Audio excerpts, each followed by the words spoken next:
listens to everything. So, so yes, Mead was saying it is all about the mind, change, change of the mind, the impulsive driven mind, the habitual driven mind should change. So, what is that impulsive driven mind? Because that impulses means I'm not aware. It starts with an automatic triggers. I look at you and there is a disliking for you, and the mind triggers and it reacts. After reaction, when I think over it, I realize I should not have done it. Same thing happens with the heart being upset, reaction, anger, anxiety, duality, and a conflict. So the one master says that is it happening due to the non thinking? So, what is that non thinking? Do I think before I speak or I think after I speak? Such a simple way, but it makes sense. Oh, I don't think. So when you stop thinking, you move mechanically, habitually. What the mind has to do, mind has to trigger the past impression based on the likes and dislikes, and it has to react.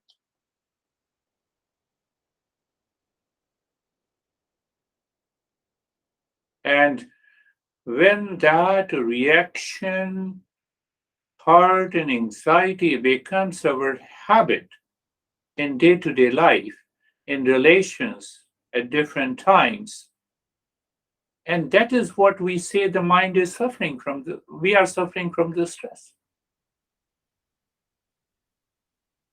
So the masters makes it very clear that one problem cannot solve the problem cannot solve the very problem. I have to find a solution. But one problem is there, that both problem and the solution are present in the mind. Both problem and the solution present in the mind. But how can you say that? I experience pleasure and pain through the same mind. I have a liking and disliking from the same mind.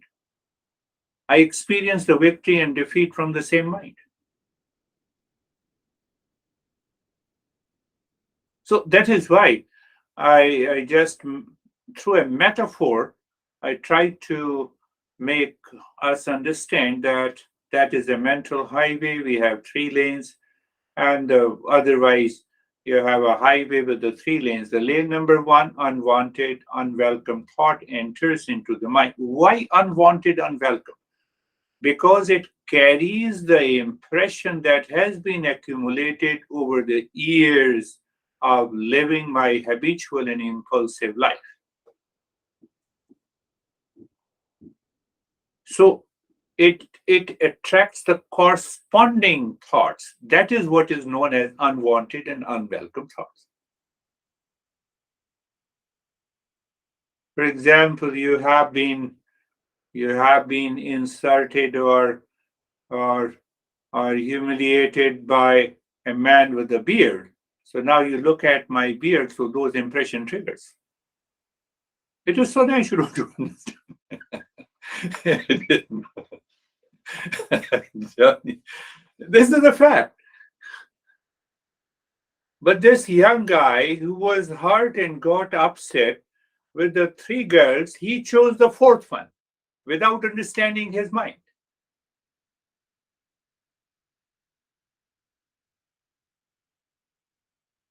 So I said, because I want to pull his mind from the lane one to the lane two.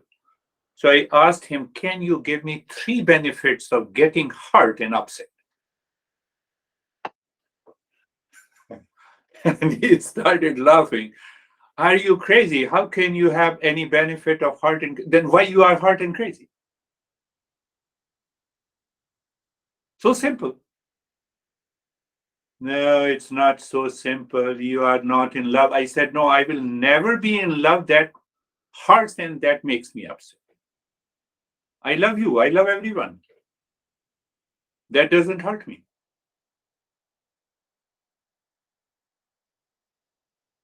So he said, the way I love is different from the way you love. I said, that is the point. That is what the lane number two. I have to think.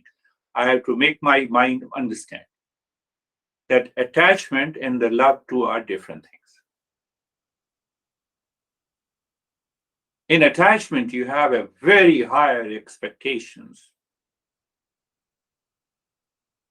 So he told me that, I gave her 200%. I said, that is the problem, and that is attachment. Who told you to give 200%?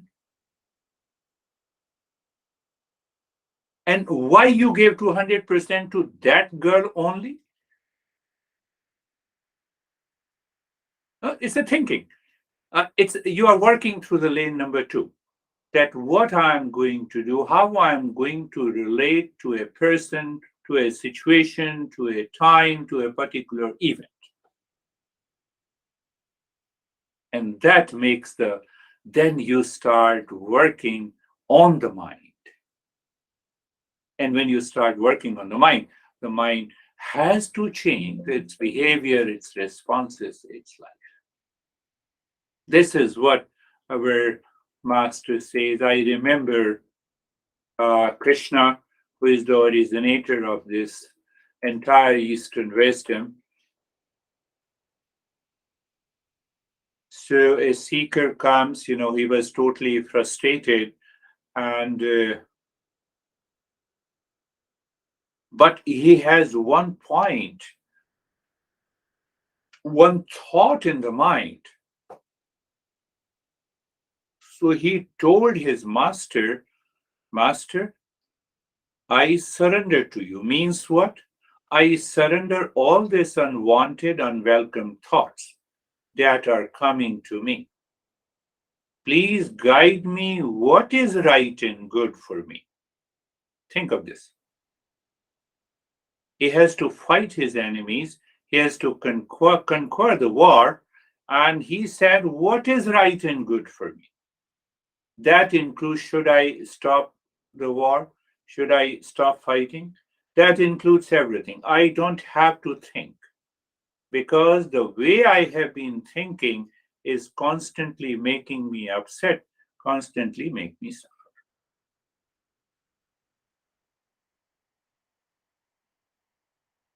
So when any person, you are in a difficult situation, you have a problem of relationship, a situation caused you the trouble, can you keep your mind alive of the lane number two, which should ask the question, what is right and good for me in my life? Let me follow that. So you leave what you like or what you dislike, what you hate, or whether you are not at all scared, even you will get defeated. Sometime being defeated also a victory.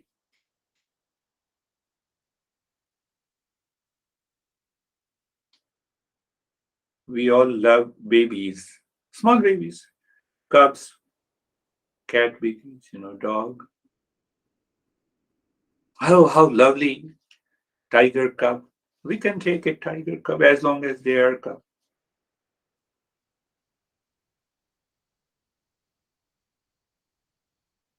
Do you love also the poisonous snake babies?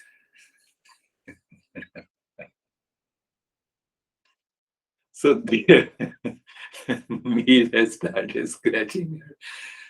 We have to think what is right and good. So all babies are beautiful. No, it doesn't. It doesn't work that way.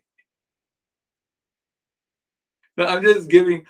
So Eastern wisdom goes with a clarity. It says, no, you have to be 100% clear. What is right and good, let me understand, let me become clear. Why I am giving 200% to anyone? Because I have lot of expectations.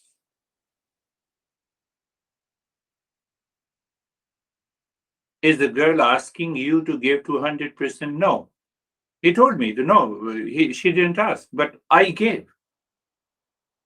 So I said, that is why you are hurt. Because with that 200% of giving everything contains lot of expectations. So we have to understand this lane one of the mind, which is impulsive driven, which creates an emotional bondage, and that results into suffering in our life. Then we get hurt, and then we start questioning how to get hurt. No, I have to understand what is right and good for me at this moment when I am hurt, when I am suffering, when I have a hatred, when I have a jealousy, when I have duality, when I have a conflict, when I experience the pain, when I feel defeated. I have to find out whether what is right and good should I follow.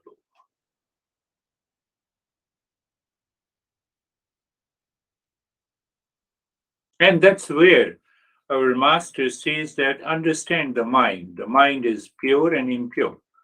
Impure mind, unwanted, unwelcome thoughts enters into the mind, creates likes and dislikes, hurt, jealousy, etc. And the lane number two is the intellect. Intellect means cognitive ability. Cognitive ability means I want to know why, mind, you like this or you dislike this. Why you feel there is a victory and why you feel there is a defeat. It may be because of the ego, but sometimes defeat may be good.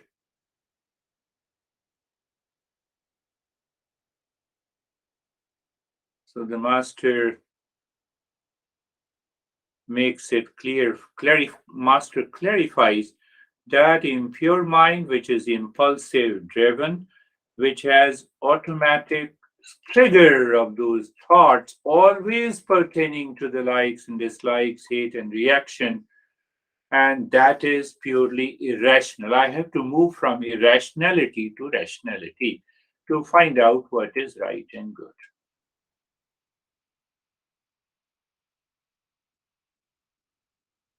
So once we have a clarity, we have understanding.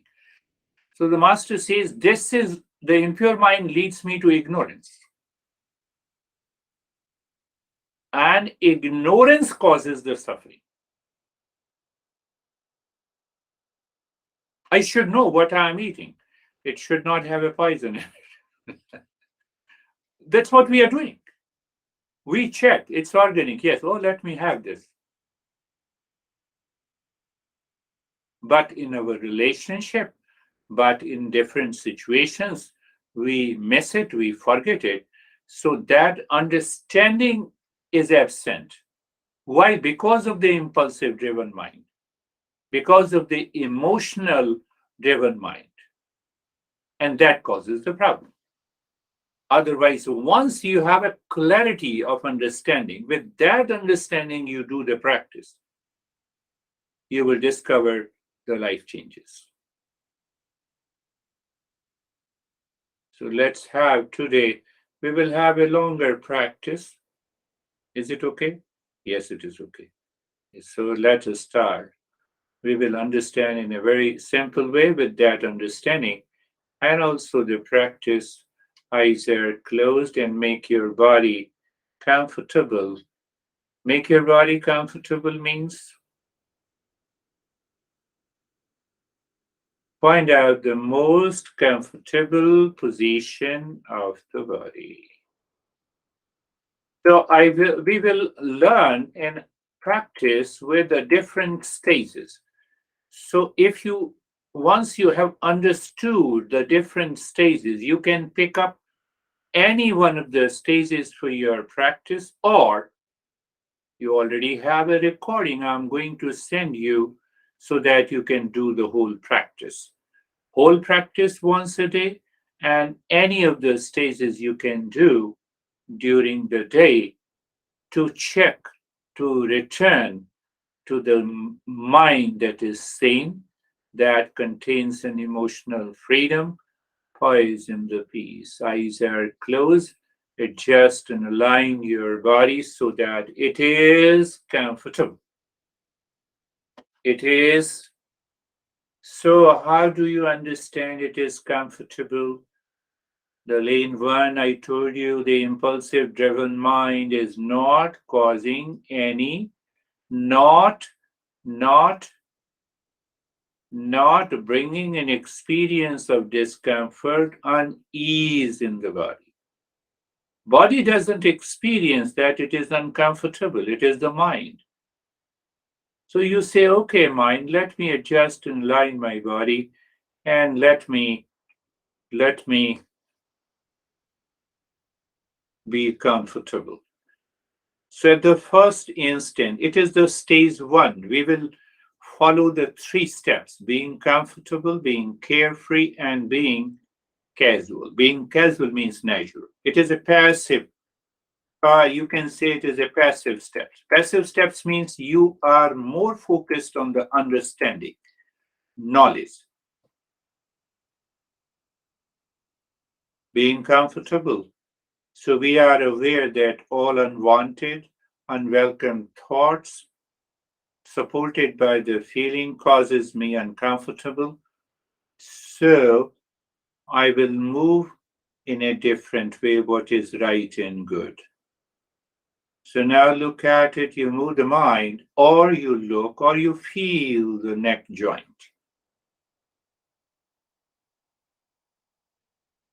So when you feel, experience, now you move from the neck joint to an experience of sensation, comfort, and steadiness. It is a knowledge, it is a feeling, it is an experience with you. So the moment you experience without doing anything, the lane one, unwanted thought and unwelcome thoughts and the feeling triggers you. How it is possible? Raises the doubt, moves the body, maintain your awareness. So look at the neck joint, feel and be there, sensation, comfort, and steadiness. So when you experience that the mind has started moving inside, we will understand what it means by moving inside later.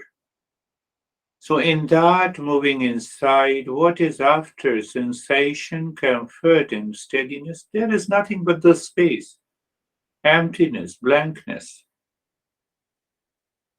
I want you to see that blankness.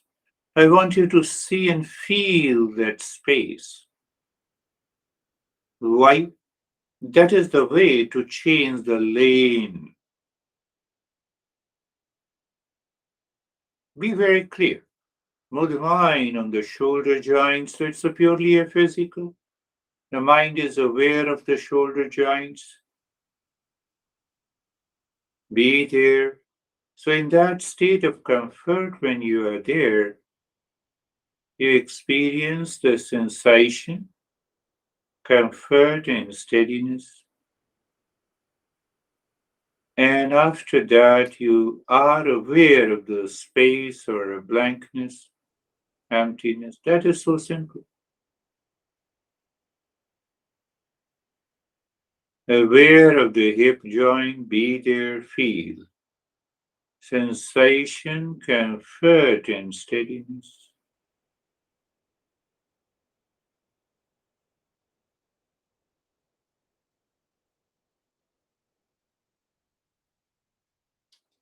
And the space.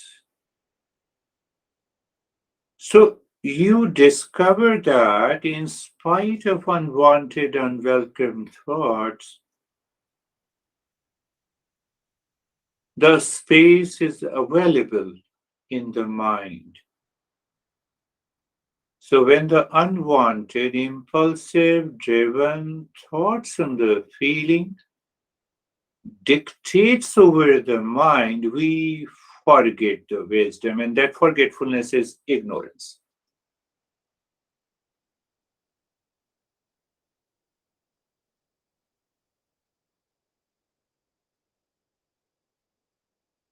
Awareness of the body means you recognize the body, you know the body, you are aware of the shape of the body at this moment. The moment you are aware, you experience sensation, comfort, and steadiness. The moment you experience sensation, comfort, and steadiness, then keep looking inside, awareness of the space, and you will discover that space is not only inside but all around.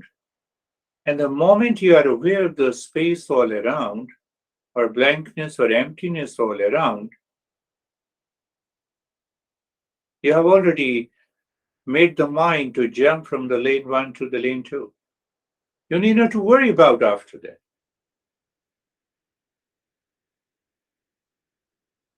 That is what we mean by being comfortable.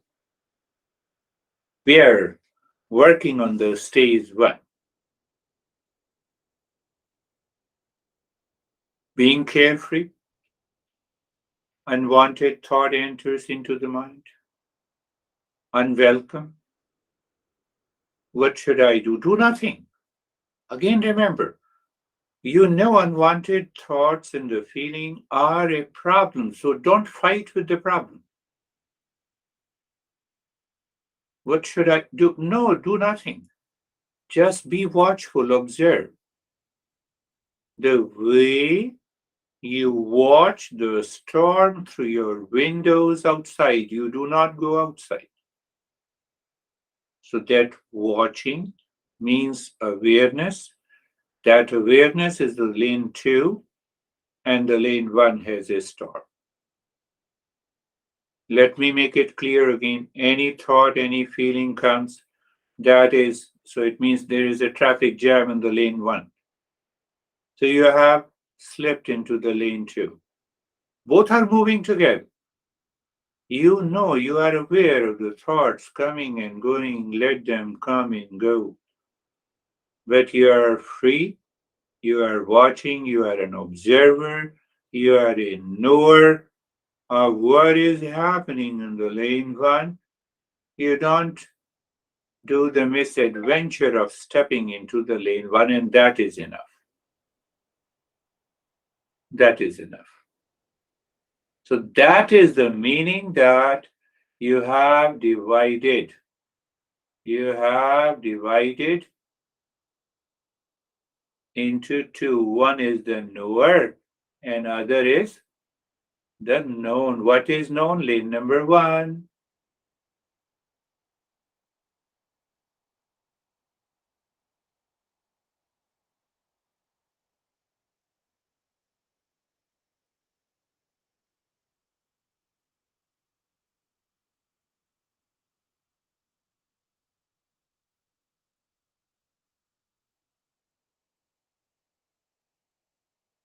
So what I'm doing nothing. What it looks like, you're standing across a road, lane number two. Again, I'm making it clear. Standing across the road, watching the traffic moving. Traffic is moving. Unwanted thoughts are coming and going, maybe less or more. That is the beauty of the stage one, in which you do nothing. The knowledge and the understanding gives you the cognitive ability to separate you from the lane one.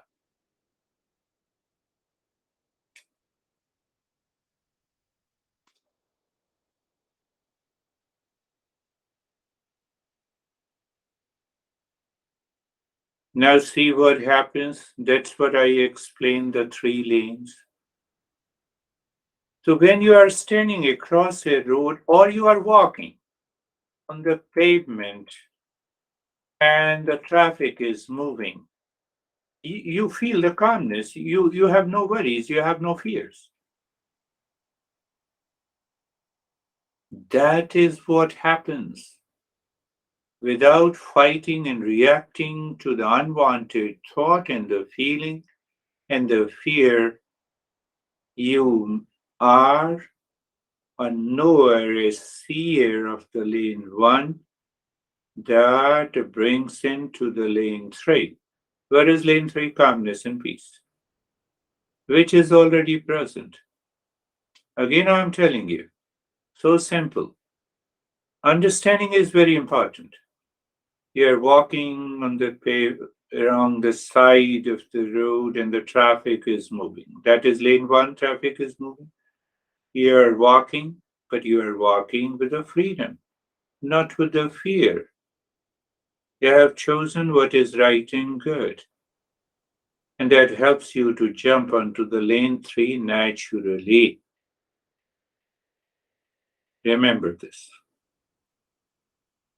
So, what is the secret behind it?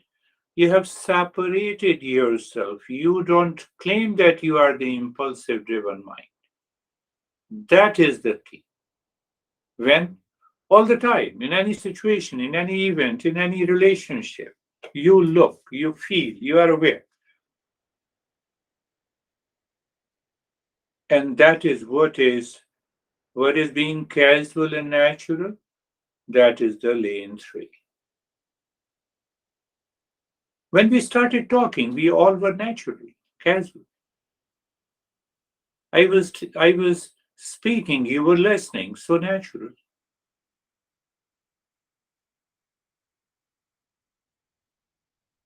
So why we are doing the practice when we can be natural? Because the practice helps me to bring about a change in the mind. That is the key.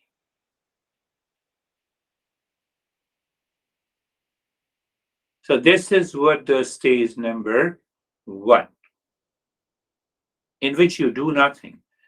You can be comfortable, carefree, and casual during the day while communicating to people, facing a situation, and dealing with the situation. And I can tell you, it will go a long way.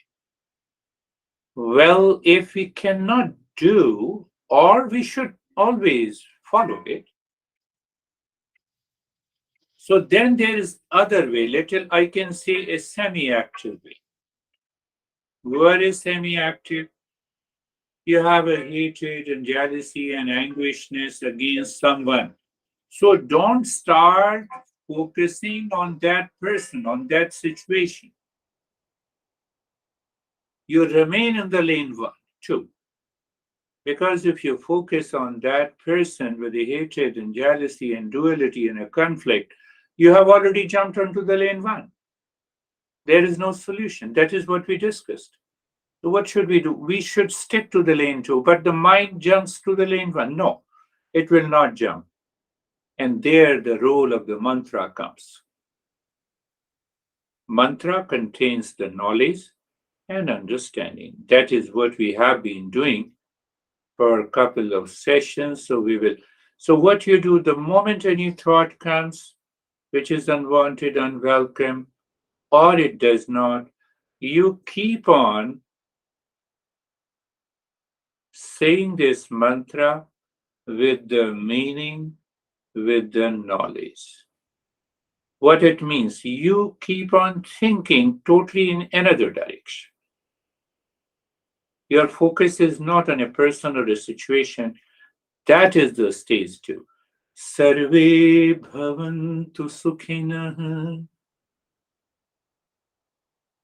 You are saying in your mind, it's better to say in Sanskrit because it triggers the brain. When the brain wants to learn something new and speak something new, even mentally, it has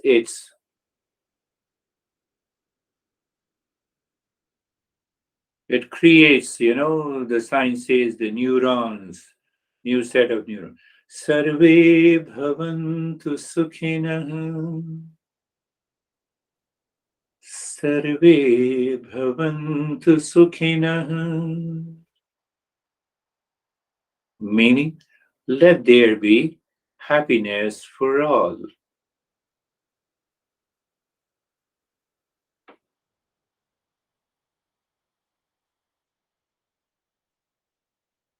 But why? So you want to know how? Why? Because everyone is seeking happiness. One reason. Second reason, Eastern wisdom says happiness cannot be found in the world outside. Second reason. So that makes the mind clear. Third reason, happiness is my essential nature. Fourth reason, I want to be happy, so I have to search within myself. And that is what I am doing. No, no, but tell me, if my relations becomes angry, upset, and reactive, what should I do? They are not studying Eastern wisdom, I'm studying. So it is my responsibilities. So the moment you think in that way, your mind never jumps to the lane one and it says, I'm happy. You have reacted, that's your problem. You are angry, that's your problem, not my problem.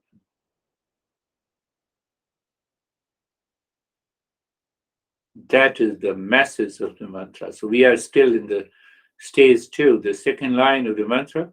Sarve santu niramaya. Sarve santu niramaya. Sarve santu niramaya. Let everyone be in the state of well being. So, if we ask the question, now we are going to contemplate and reflect. So, in the state of sensation, comfort, and steadiness, in the state of being carefree, when the lane two is very clear, who doesn't want a state of well being? We have been understanding from the fly to the mosquito to the elephant to the tiger, all the living species, we all want to push ourselves into the state of well being.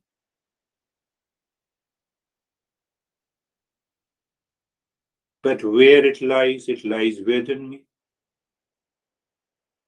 So, those people who do not understand, you are not making me happy, that's not, we keep silent. Why we keep silent? Because we have the knowledge, we have an understanding. You see, ultimately, to change the mind is important. Why to change the mind? The lane one lives in ignorance. Sarve bhadrani pashyantu. Sarve bhadrani pashyantu. Sarve bhadrani pashyantu. Let everyone be blessed. Grace and the blessing from the existence fall upon everyone. But that means, am I praying for everyone? No. I am changing my mind. I want to stick to the lane two. Be very clear. I am sticking by the mantra on the lane two. I don't want to solve the problem entering into the problem. Did I tell you? We don't enter into the lane one.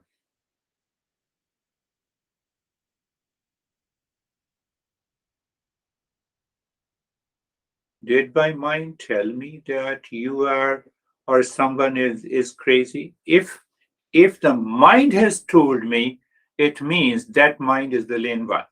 I have no right. Are you understanding? That understanding, that awareness. Understanding is awareness, is not. So when I understand, then I stick to the lane too. Grace and the existence should fall upon everyone. I have a hatred against anyone? Yes. So is that person alive? Yes. Why he is alive? It is because of the grace of the existence. How can I remain alive without the grace of the existence? And the same thing with me. So I recognize it. Not only I recognize that grace is coming from the existence, but I also recognize others with whom I have impulsive, driven thought is also alive. So what happens? The mind sticks to the lane too and gives you the calmness. This is the meaning of the grace and the blessing. We're not talking of religion, cult, and dogma. Sarve bhadrani pasa ma kaschid dukha bhag bhavi. Ma kaschid dukha bhag bhavi. Let none suffer from misery in this world. There should not be any misery. That is what we are hoping, we are praying, we are thinking, we are imagining for ourselves. So now see that when you are lane two, then your mind thinks that everyone is thinking in the same way. That is right. So I have no right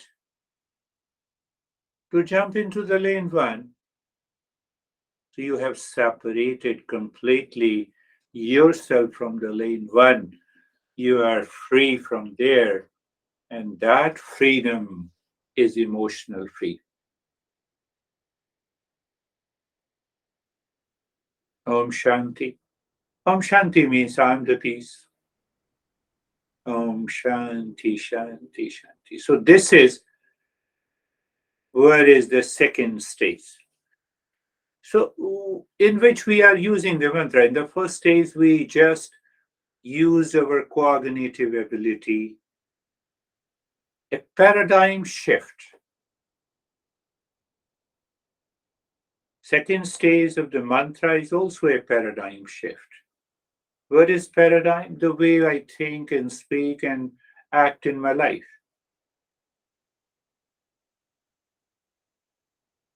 So the way I think you are responsible for my problem and suffering. So I shift the paradigm of the mind. Be very clear. When you shift the paradigm, it means you are not supporting the lane one.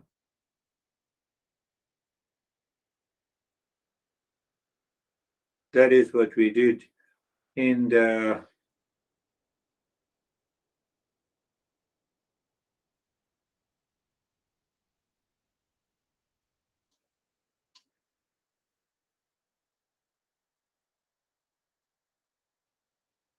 now see, sometimes the mind is so much stubborn that it keeps on thinking with a situation, with an event or a person, and the mind doesn't change so easily. We can go for something else. You look at now the stage three. So in the stage three, you are looking at the breath. The breath is going in and out.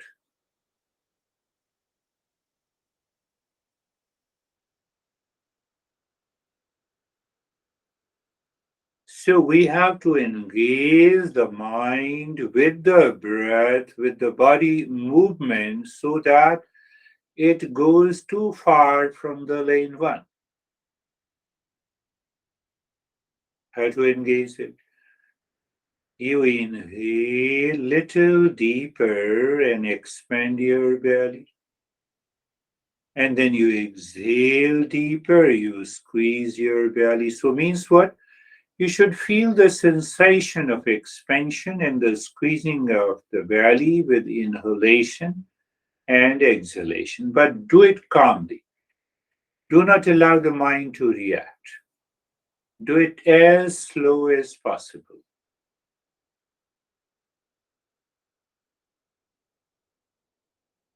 So easy as the breath starts going in, continue moving the breath, make it little deeper and expand your belly.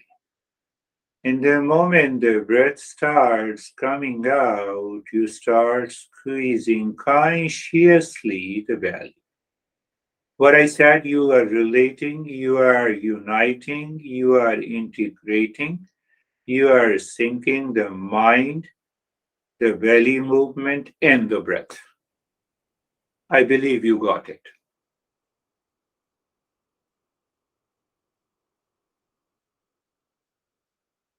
So, another tagline to check if we are doing it correctly, the breath is deep. It means you take time to inhale.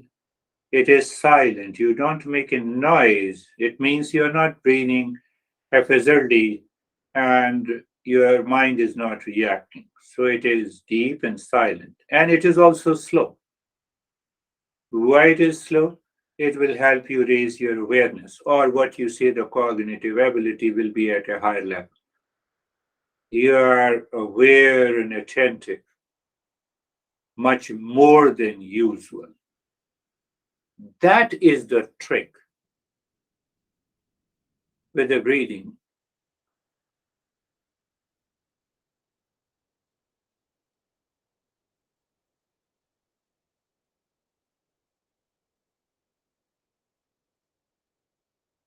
It's a common sense. And now you make your breath little deeper with the movement of the rib cage. So you have started breathing and you expand your belly, continue to inhale deeper, and then expand your ribs. Remember, don't forget deep, silent, slow. As you exhale, squeeze your belly and then your rib cage. So, this is one breath in which you expand your belly and the chest, and in the other exhalation, one breath, you squeeze your belly and the rib cage. First few breaths, I can see that it becomes little unease, but as you continue, but don't forget deep, silent, and slow breath. That is the meaning of the deep, silent, slow breath. Your inhalation into the belly should be more than the rib cage. Why? Rib cage contains the smaller lobes of the lungs, and the lower lobes of the lungs are larger. So when I say belly expands, it is basically the diaphragm goes down. Lower lobes of the lungs are filled with air. Nothing goes against the sinuses. So I'm using belly and the chest. They use the diaphragmatic breathing and the thoracic breathing.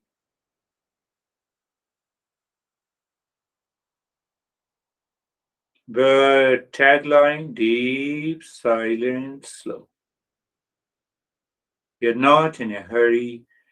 So when you're not in a hurry, it is slow. You are breathing with a higher level of awareness and attention that takes your mind totally away from the lane one. Deep, silent, slow.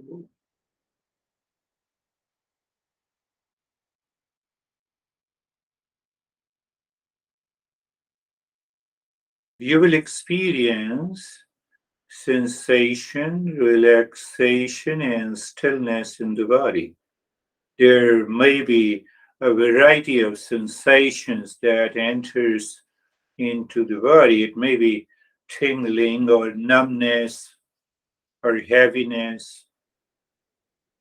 That is a good sign.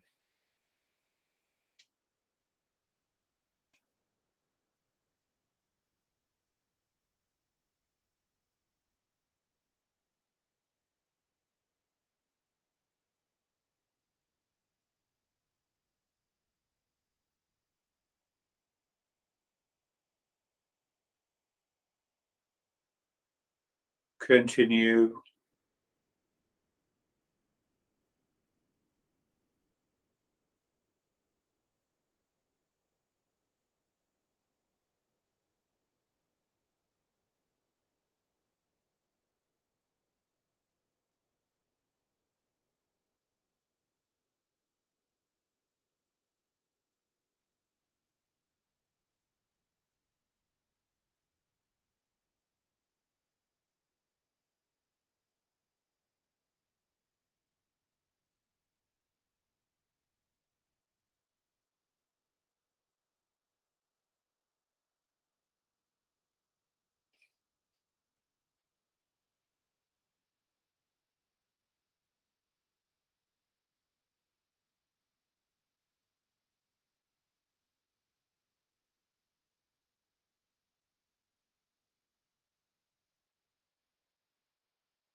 Now we will go for the stage 4. Leave that deep silence, slow breath. But as you leave it, your breath returns to its normal pattern. Just keep on watching how the breath becomes short, small.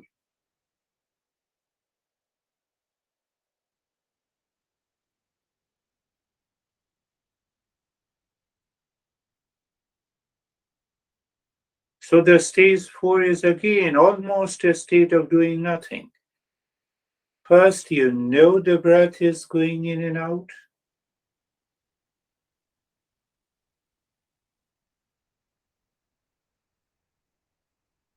You know it.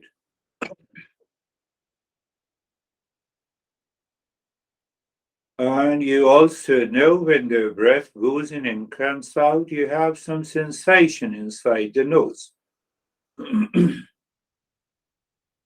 Go on exploring the breath in relationship to the mind and in relationship to the body.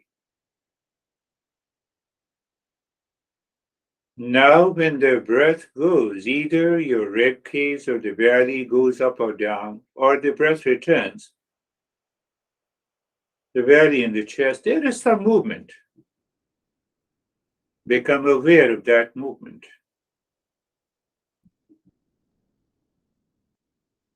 Our master says when the breath goes in, your belly should go out, or the rib cage should go out if it is going in while breathing in. It's a wrong pattern. Who caused it? Mind. Which mind? The lane one. So should I change it? No. So when you keep your awareness of the breath without making any effort, that very awareness changes the pattern by itself. That is why we say we have to keep our.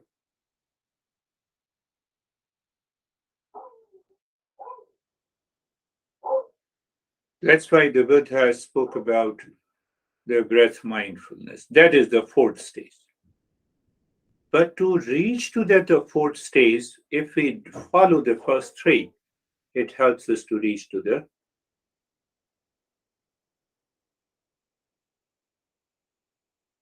So as if you're doing nothing, you are aware of the breath going in, aware of the movement of the body, subjected by the breath going in or coming out. You're just aware. You're just looking. You're just feeling at a distance.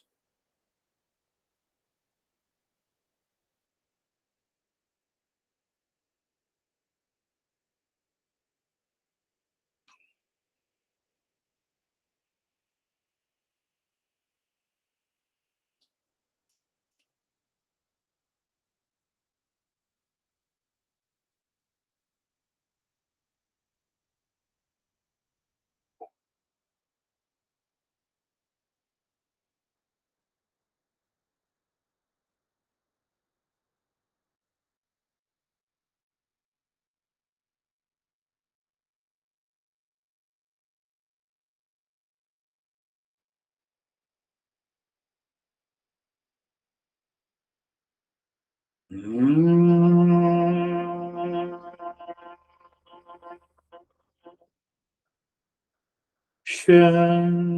Shanti, Shanti. Om Shanti, Shanti, Shanti. Bring your mind on the right hand, your mind on the left hand. Lift your both the palms, place it on your eyes. Open the eyes inside the palms. Know your experiences. Bring the hands down.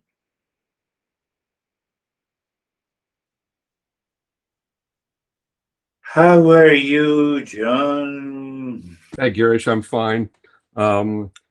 This, I guess, lasted 40 minutes or something like that, and that's about the fastest 40 minutes I can remember. So it was good. It was good. I like it. It means your mind can sustain a longer practice. That's so wonderful. That's so beautiful, and you liked it. Oh, you thought that your mind was thinking that, oh, it's a longer one. How are you, Mead? It seemed very long to me, and that I went somewhere, Okay. and then eventually I came back again. But you felt good. Yes, a Yeah. deep stillness. Yeah, that is really good. Yeah, like just letting it go. Letting it go. Now, there is a benefit of doing the longer practice also, provided our mind can sustain every. Mm. So, in between, we'll be doing the longer practice. So, that is all for today. Thank you very much. Thank you. We'll meet again next week. Thank you.